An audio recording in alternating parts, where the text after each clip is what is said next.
Hi everyone, Anne O'Connell with OC Publishing here, and today is Author Journey Day. It's one of my favorite days in the month, and I am really excited today to have author, advocate, and journalist Janice Landry with us. And I'm going to tell you a little bit about her before I bring her in to join me. Janice is an award-winning writer whose nonfiction work primarily focuses on mental health and wellness. Her sixth and latest book, Silver Linings, which I have my very coveted signed copy right beside me here, from Pottersfield Press 2019, has won a gold medal in Canadian nonfiction. Landry freelances under her company, Groundhog Productions, and she's a proud graduate of the University of King's College right here in Halifax, Nova Scotia. Landry worked for 12 years as a television reporter and anchor at CTV Atlantic, formerly ATV and ASN. I actually do remember it. She also taught part-time for 16 years in the Department of Communication Studies at Mount St. Vincent University, which is my alma mater 2 times over. Unfortunately, she started teaching there after I was there, but I have benefited from her teachings through workshops at WFNS. The author started writing to honor her late father, Captain Baz Landry, of the former Halifax Fire Department. She now also works to honor her late mother, Teresa. Captain Landry is the first Halifax firefighter in more than 250 years to receive Canada's Medal of Bravery. That high honor came in 1980 for Captain Landry's role in rescuing a baby from a house fire. Janice wrote about those events in the 60-second story, also from Pottersfield Press 2013. Landry's books include multiple interviews with first responders, emergency communicators, frontline workers, medical professionals, members of the military, mental health researchers, etc. She advocates nationally for people who help keep us safe 24/7. So I'm going to let her tell you a little bit more about that. I'm going to bring her in to join me. Welcome to the author journey today, Jan. It's so nice to have you with us. And thank you so much. It means so much to me, especially when you get to the part where you talk about mom and dad. It just gets me every time. And thank you so much. I'm just thrilled to be here today. Oh, it's truly my pleasure. And we have so much in common, lots of connections. And one of the things that really bonded us early and the several times we met is that both our mothers are Teresa Landry's. I know, I can't get over that. I mean, we always say when you're a Maritime or an Atlantic Canadian, it's just such a small world. And I remember when you told me that the first time, and I thought, like, my mom would just be smiling down right now at that. They were talking about two Teresa Landrys, and as if one wasn't enough. And that's what she would say about me: is if one of you wasn't enough, there's two of her. So They that's sound like they have similar personalities as well. she was a sweetheart. I miss her. Mom Oh, has been gone now since August of 2018. So this summer, it'll be 3 years since she died. And I think of her all the time. In fact, where I'm sitting, I'm in my dining room right now.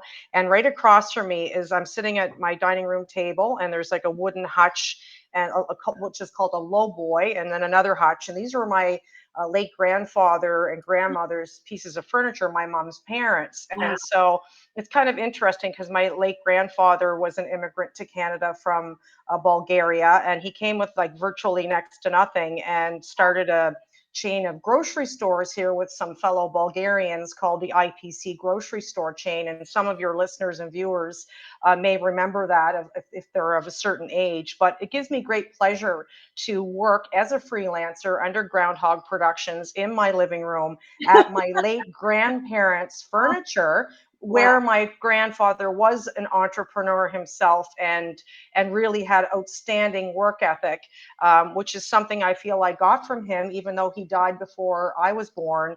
But also my father, Baz Landry, had the best work ethic of anyone I've known, and I think that a large part of the work I do today, I really owe to him.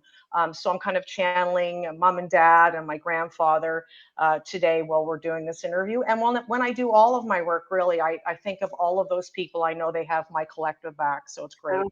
Aren't we lucky? Well, it's just such an uh, encouragement when you have that kind of history.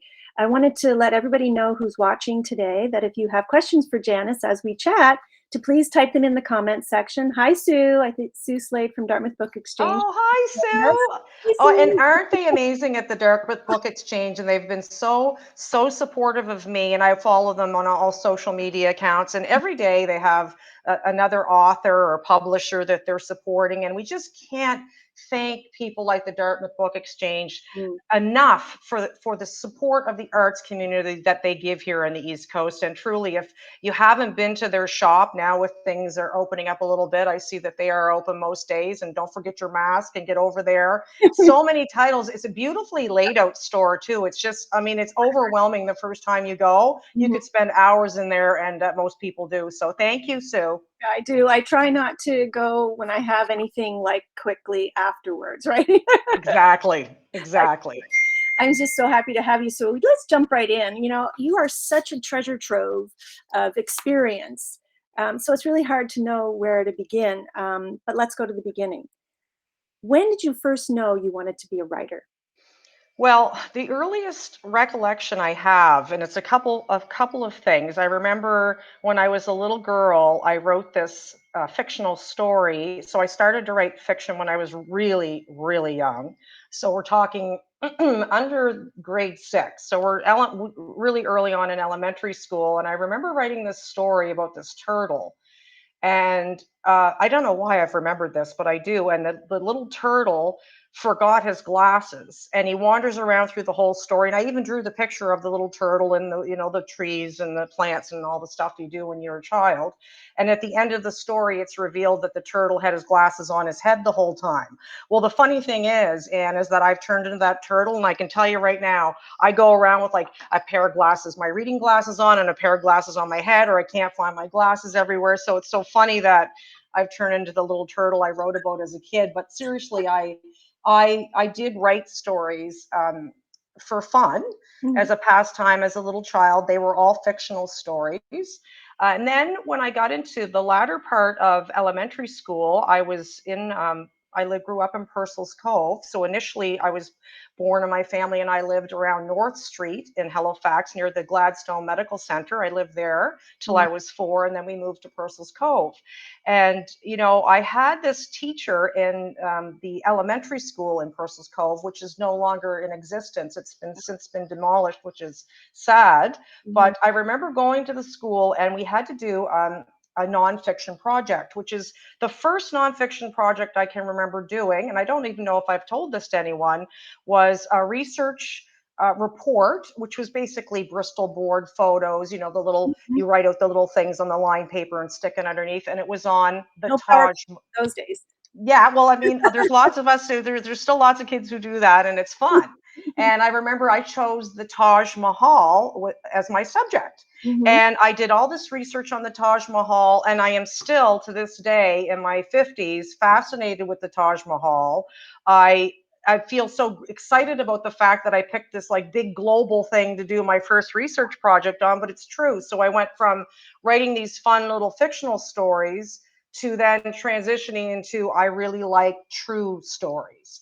And as you know, you've said that my training is as a journalist at the mhm, University of King's College. And since then I've done all kinds of work for, oh look, it goes on and on. But mhm, my passion has always been on social justice or social issues, and I've done a lot of them over the years.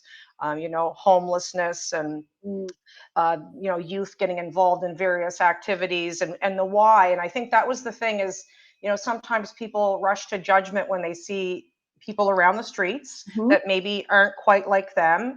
mhm, And, my big thing is the why. Why are they there? Have you actually stopped and talked to any of these people? And to show some compassion and empathy and try to get at the root cause to support others, right? And I think that, and we've learned in this past um, year and a half or so, given the global pandemic, that we really do need to have each other's backs. And it truly is a global community. And it takes everyone. It takes yeah, everyone to be part of that. And whether that person comes from the same viewpoint as you or looks like you, they're as equally as valued and as important as everyone else. And so a large part of my messaging and my writing is around that. And mhm, of course, because my dad, my late father, was a Halifax firefighter, I mean, I grew up as the child of a first responder. And I have that viewpoint. I have deep, deep respect for the first response community in Canada and globally. And I have been an advocate for them and other frontline people like medical workers, Mhm. members of the military, researchers who are developing our vaccines, that sort of thing, for Mhm. about 10 years now. And as long as I have the energy and the wherewithal, I'll continue that work in the memory of my late parents. I can't imagine you running out of energy. Well, you know what? I just see me in about an hour from now when I go and put my pajamas on and I take my lipstick off and Pour I the so fun. wine. It's so funny because yesterday when I was promoting this, I'm like, show up to see if I brush my hair. Well, I actually brushed my hair, I had to. and I got cleaned up, and I even got showered today. And when you're a writer, some of those things don't happen every day. When you're really passionate about a project, you can just get up and throw caution to the wind and just make. I love tea, so I'm Right. having multiple cups of tea and getting in there and upping the word count. So Funny. anyway, I'm just so thrilled to be here with you. Oh, well, it's so good to have you here. And then what a perfect segue. So I wanted to talk a little bit about, you talked about you work in your dining room. I also work in a home office, which has been a blessing, in the last year, but I've been working in a home office for 12 years. So it was not really a difference to me, but I always have to, take the steps to have my breakfast, get my coffee, come downstairs, brush my teeth, get dressed, and then sit at my desk and then I'm ready, right? So talk a little bit about your writing process. Like what gets you jazzed about writing and ready to sit down and write? This is one of my absolute favorite things to talk about, and it's a huge part of the creative process for me. Mhm. So, if you could look around beside me, I have I'll just pick up a couple things to show you. I grew up next to the ocean in Purcell's Cove, and I'm always the happiest around the water, specifically the ocean. And so, can you see this? Can you see that Oh my goodness. shell? We have so Yeah. much more in common. Look at that. Right, so there's I have this shell and then there's like a box with Oh, shells right oh, beside me with mhm, candles. And so I mm. have a lot of things in the decor of my home And your specifically background. that really help me creatively. And I have to have that. I like plants, I like flowers, I like candles. I can't stand clutter. Mhm. So I will actually, and you could say this is procrastination, but anyone who knows me, I am the opposite of procrastinator. You're But the I will actually get up in the morning and tidy things up before I write, because if it's a cluttery mess, I Mhm. can't organize my thoughts. And Right. so I have a process where I get up usually around 7:30 in the morning. This morning it was 6:30. I'll do some chores for a bit. I call it puttering. I love Yes. puttering. There's Is that always a tea Mother involved Teresa thing or what, right? because like my late grandmother Tilly, Domatilde DeVoe was from Shetty Camp, and Tilly always had, like many wonderful Cape Bretoners, a pot of tea on, and she had one of those clear Pyrex pots. You guys know what I'm talking Oh, about. And when Mom died, that's one of the things I kept from her house was her Pyrex teapot. And so you'd by the end of the day they'd have two or three tea bags in there, and the thing would be like a oh, stew. But I mean, I love strong tea, so I've always got the tea going. yeah. I've got my candles on, and look, I'm a firefighter's daughter, so a big message is don't leave them burning unattended just because I'm telling you I like them. My father would kill me if he thought I was talking about candles everywhere. I mean, that just wouldn't go over well. But yeah, no, I do. I'm quite regimented, really. I do. I like to work. I don't write late at night. Some people are fantastic at that. I'm not one of them. I No. think you need to know your process. So my top writing hours are, I would say, 8 until 2 or 9 until 3. I Mhm, can just give her, and mhm. then I start thinking about what's for dinner. What am I watching on Netflix tonight, and all those things. And then the puttering starts to get in the way. So I can get in a good 6 hours Wow. of on like I mean I'll get up and move around because Yeah. I did some work for a foundation recently this winter through Doctors Nova Scotia, the Healthy Tomorrow Foundation, and I love those people that I worked with, and I learned from them through the research for them in my writing that it's important to get up every hour if you are a desk worker, and move around and stay active. Mhm. And I believe that, and it's actually made a big difference in my writing. So every hour I get up for 10 or 15 minutes, and whether go out and get some fresh air or whatever it is I'm going to do, Yeah. and then I come back, and that's now a part of my writing process that I didn't have before. And I think it's really an important message for people, because when I wrote my first book about Dad, the 60-second story, it was like this thing that I had to do. I was going to Right. do this thing if it killed me. I was going to, whatever it was going to take, Yeah. right? Right. And I would come down. Now I do what you do, is where I come down and I do the showering and the dressing and everything. But before, I would just, okay, it's on now. I'm going to get down there and I'm going to write for the next 6 or 8 hours. And I ended up like over typing, and I had to go for physiotherapy. I don't know if I've told people this, and I ended up with like a neck problem. Look at Oh, me going to my neck, but it's yeah. true. It was really sore from over keyboarding. Yeah. And so between talking to the physiotherapists and other people that I've met through my own research, I know that you just cannot sit at your desk for 8 hours a day. And people need to hear this, especially during the pandemic, Yeah. because even though I'm doing this interview from my dining room table, I don't work at the dining room table. I have a proper desk and desk chair, and Mhm. it's ergonomic and the whole thing. And I had to do that because I ran into trouble from over keyboarding writing that book. But you know what? Dad was worth it. Yes. Yeah.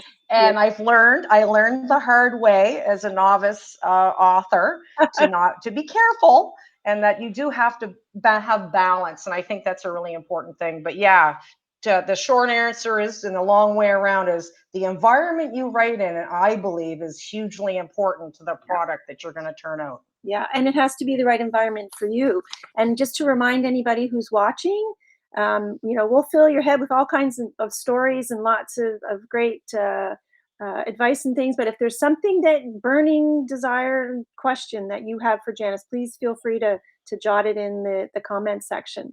Um, so it's really interesting you say about your environment and finding the right place, and just because one person can bang out 5,000 words the morning in a coffee shop, I couldn't write in a coffee shop for love nor money.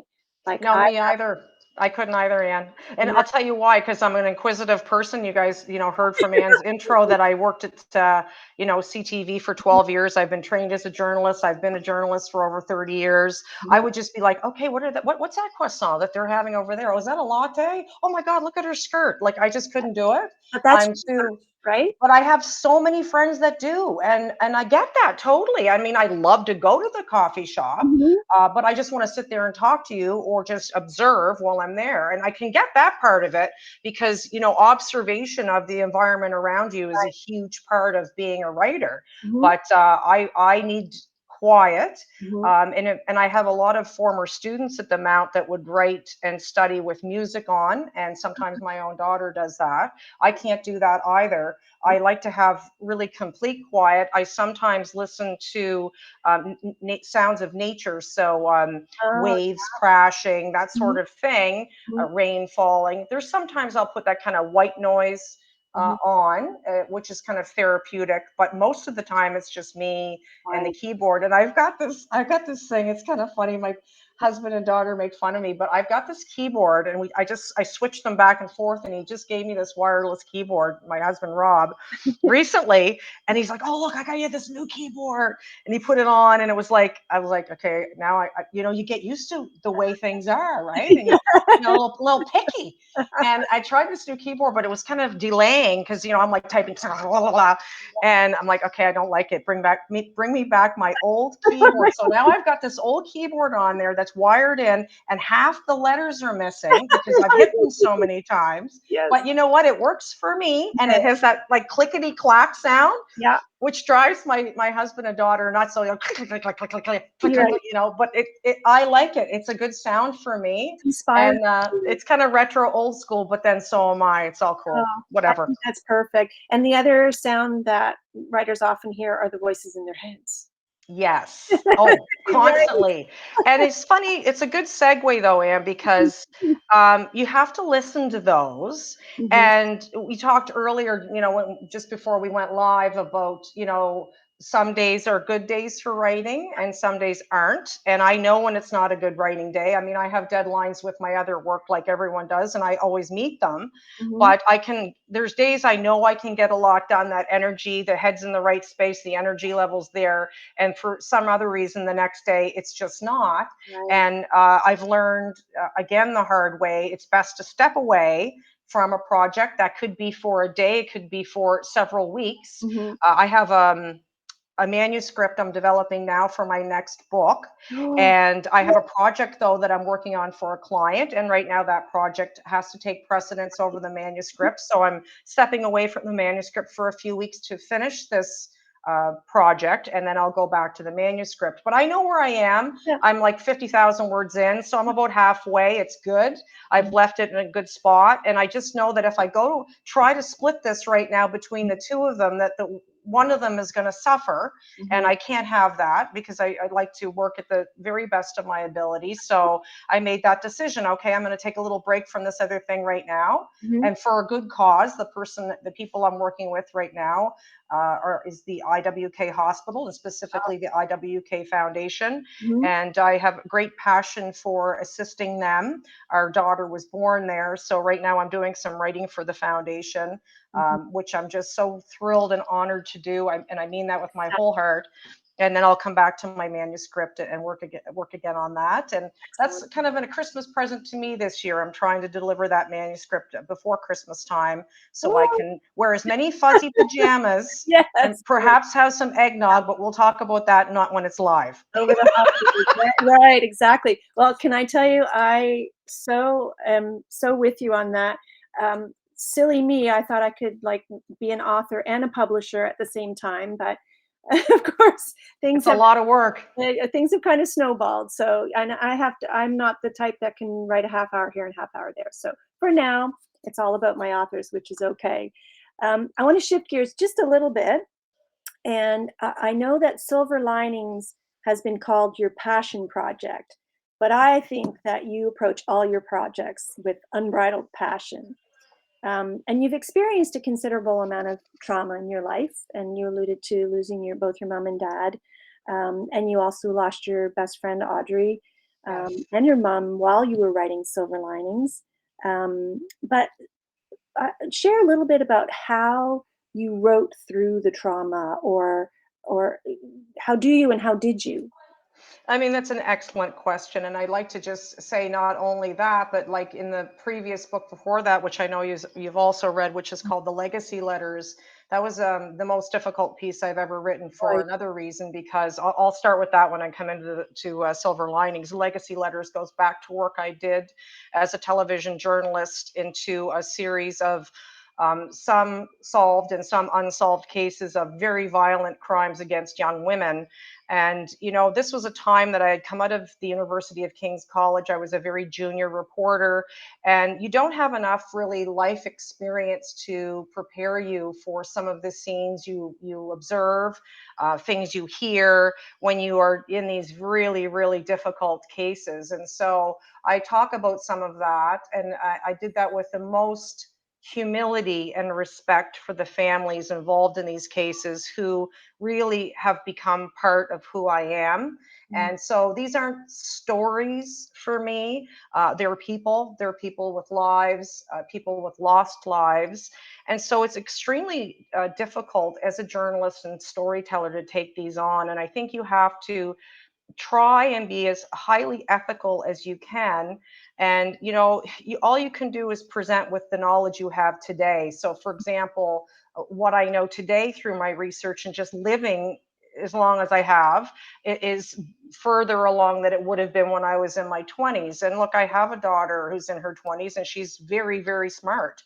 It's not about age per se. It's just sort of gaining that knowledge and bringing it with you. So that trauma is part of what I've written about. And I needed to do that, really, that book, The Legacy Letters, which is a difficult read, admittedly, mm, and I know that. to Heartbreaking. get to silver linings. Like if you look at a progression of my arc of my writing, I needed to say that to the public about those families and my work before I could get to silver linings. And it was where I was within my own grief. And that's really interesting. Like, even if you look at the covers of these two No, books, I've just been right? showing them. Right. So like the legacy, they're both beautiful, right? And they actually Yeah. both have flowers on them, and that's all explained in the book why the covers are. My covers always have symbolism in them, but the legacy letters is very dark, and then of course silver linings is completely the opposite, and that is totally on purpose, right? Like I love strategy in my work, whether it's in my writing or in my client work. Strategy is a huge thing for me, and all of what I do, there's some kind of strategy behind it. And so to get to silver linings, which is about building resiliency through the use of gratitude, I couldn't have done that book without have done the more challenging, darker legacy letters. Having said that, all of these books, even though they talk about challenges and some form of trauma, all have light in them, because the people that are reflected in the books are truly outstanding Canadians. And in some cases, I've branched into doing interviews in the United States as well. So in Silver Linings. Mhm. So I think that people have to hear that message that we all, it's, whether it's me working as a crime reporter and really facing some of the worst things that human beings do to one another, to the loss of my own parents and that very deep grief because we were very close. That's just me. I mean, everybody listening out there today has their own thing, right? And that's something that we have to acknowledge and embrace and actively listen to, right? It's one thing to hear, it's something I'm still working on. My family would tell you I need to keep working to be a better listener. And I take that seriously, because active listening and really hearing people is so important. And you know what I'm talking about, Anne, like when your own friends and family, and it's frustrating if you think that you're not being heard. Mhm. So for me as an author, to be able to allow these people to share their stories and their lives is a massive responsibility, and the biggest honor. I honestly can tell you, I interviewing people and meeting them is probably my most favorite part of my job 30 plus years in. Mhm. I love the writing, but the research side of it is my favorite part. Going out and actively researching, whether it's various studies or talking to people, if it's anecdotal research, Yeah. is still my absolute favorite part of it. Collecting all of it, because then I know once you have all the pieces, you can put the puzzle together. But going out to get the puzzle pieces it's just exciting if Well, you and want to see it that way. that comes across so clearly in both of these books. So I think that you are obviously a great storyteller, and obviously a great listener, because you wouldn't have presented the stories as you have without having listened very intently. And I have to share something. When I was reading Silver Linings, I sat with my highlighter, and then I put it aside because the entire book would have been pink highlights, right? So I'm like, is the whole thing is great. Um, So look at this. Look at this. I just got to show you. Look at the highlight. yes, So I do it too, and I do it for yes. like like I do it because I know there's going to be people that might ask me, could you do a reading, or what's an important quote, and I do it. But thank you for that, because I've actually heard that from multiple people, and that is not about me. That's about the people in the book, Yeah. because those people have taken the time to share those learnings. Mhm, And again, the learnings have come in many cases the hard way. And so, mhm, what grace they have. Just like including my late friend Audrey, yeah, who, when Audrey died through the use of MAID, which mhm, is not for everyone, and I get that. And I made it very, very clear, yeah, crystal clear. Let me please underline that my interview with Audrey in Silver Linings is not political. It's about her philanthropy, mhm, and grace under pressure. That for her, her gratitude came late in her life, near these final stages, because she could have some control. Mhm. She had very painful later stage cancer that was invasive into her brain. Oh, She lived daily with horrific pain. mhm, And for her, those last specifically months, weeks, days, and hours were devoted to helping other people. mhm, And I have said publicly, and will say again, and will say every time, that the way she handled that is more graceful than I could ever do. mhm. And so there's lots to be grateful for, which she discusses in detail. Yeah. So my challenge to people is, if that's someone that's living with horrendous pain, can still find something to be grateful for.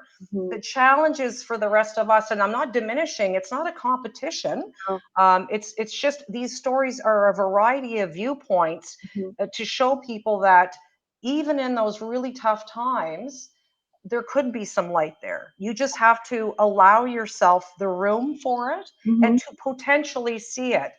That might take a lifetime. It may never happen, but to challenge yourself that it does exist, and there are learnings and there are gifts that, Audrey used to say, even in these tough times, her friends were her biggest gift. Yeah. She would say, I found my people and my friends, and be kind because you can, which was her big phrase, be kind because you can. And I can hear her, I can feel that she's near me as I say that. And she was just larger than life. And I'm so proud of her. And the be kind because you can. I think if people take anything away today, is looking for the light and Yeah. leaving room for it, and to be kind because you can.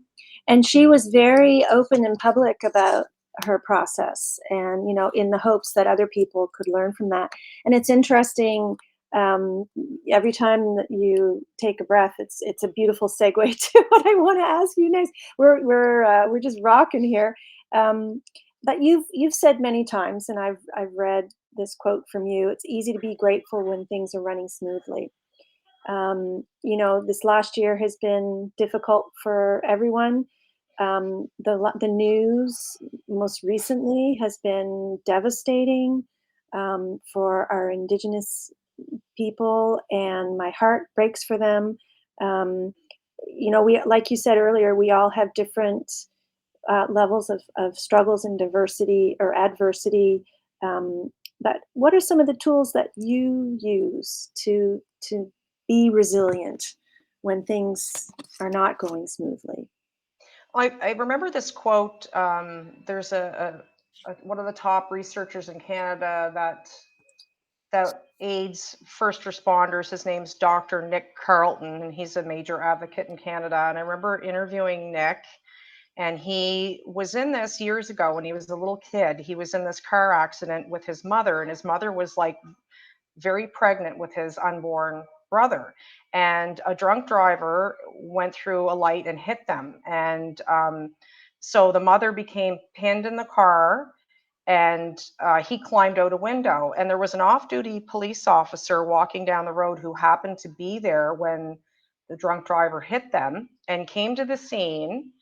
And the police officer assisted, if you can imagine this now, this 9-month pregnant woman trapped behind the wheel of the car, uh, the unborn baby, Nick is the child, and the man, right? So the other person, it's so hard to think that, how do you have empathy for the person that went through the red light? Well, we don't know what led to that. But that police officer managed that scene by helping all of the people involved in it. And as a result of what Nick Dr. Carlton observed at the scene, he later went on to devote his life to the study of mental health issues and advocacy for first responders. So just think about that. And I remember this big quote from Silver Linings with Nick Carlton in it, and he said that in terms of resiliency and all the stuff he had gone through, that's just one example. But oh, by the way, I should tell you that the mother, they used the jaws of life, and the mother was cut out of the car, and she required quite a bit of hospitalization, but eventually was fine, and the baby was fine. Oh, So people do need to know that. yes, So everybody in that case turned out okay, except it was extreme trauma for, you can imagine, the mother, and also for Nick. right. And so he talks about these traumas in his life, and learning to build resiliency. And this quote that really almost hit me like you could have knocked me over with a feather, because at this point I was still dealing with the grief of mom and dad. He said, and I'm just paraphrasing Dr. Carlton now, and he said that I have learned to become my own safety net. Mm. And I think that's really powerful because we don't give ourselves enough credit. And I went, wow, you live through this, you live through that, but here we are today. And my mother was a great example of this too, because she was like 98 pounds soaking wet when she died. No. And the book happened because she took a really bad fall down these concrete stairs. And a few days later, I went over to mom's house. I was always checking in on her. I was basically her caregiver because dad was gone and I don't have siblings. Mm. And I sat with mom in her living room after her accident, and I got her to write down on this little piece of paper, what are you I just had one of those moments, right? Like, okay, there's something here. And I got her to write down the answer to what are you grateful for? And mom wrote, this was in 2017, so a year before she died, I'm grateful. Teresa wrote verbatim, I'm grateful to be here today after what happened to me this week. So my mom gave great gratitude just for life itself, which is Mhm. something I think is a key message that most of us don't appreciate. Mm. However, perhaps given the climate of what is happening in Canada and the nature of the pandemic and everything else combined, that we do have to give gratitude for life itself. It's Mhm. precious, Mhm. and we have to protect all of our people. It has to be that way. It can't be anything less than that, and they deserve that. And so we can become our own safety net, but I think we have to work on that together. We can't have separation. We have to have unity. Mhm. And unity means that all people are important and all voices are important. And we can't just brush that under a rug, no matter where we are or who we are. Yeah. And so I think, we can work towards having gratitude for simply being here, even when times are tough, and also working towards realizing that you can have your own back. Mhm. That is possible. Mhm. And that, look at you today, like, oh, yeah, you know what? I have been through some of these tough things, but I'm doing it. I'm here. Today's one step forward, 1 hour after our next. And people who've been through a tough time, they know that's important, right? They know that some days it really is one day at a time or Yeah. an hour at a time. And I know when my dad was going through severe health issues. He had to have a quadruple bypass open heart surgery. It was a Oh, 6 hour wow. surgery. It was life saving. And in the days before and the days and weeks after, it really was day to day, hour to hour for me with my father as his caregiver.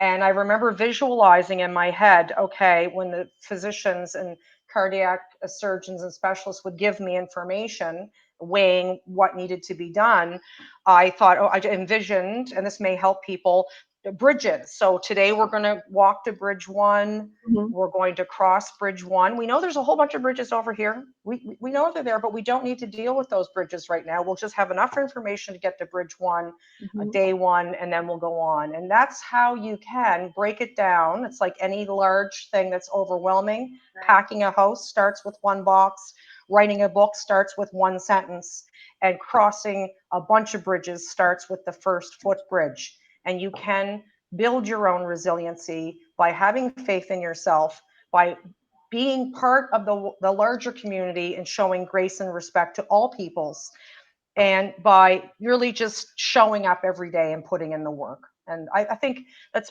probably a good place to end the day, Anne, because Great I message. just I just think that we can do it. You can't do everything individually.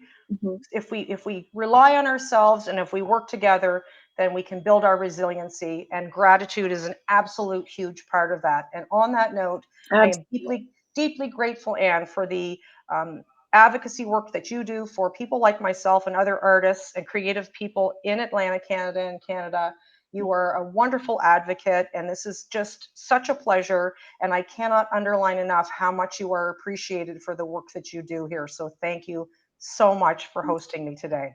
Oh, thank you, Janice. And I was going to wrap up asking you what you're most grateful for. It can't be me.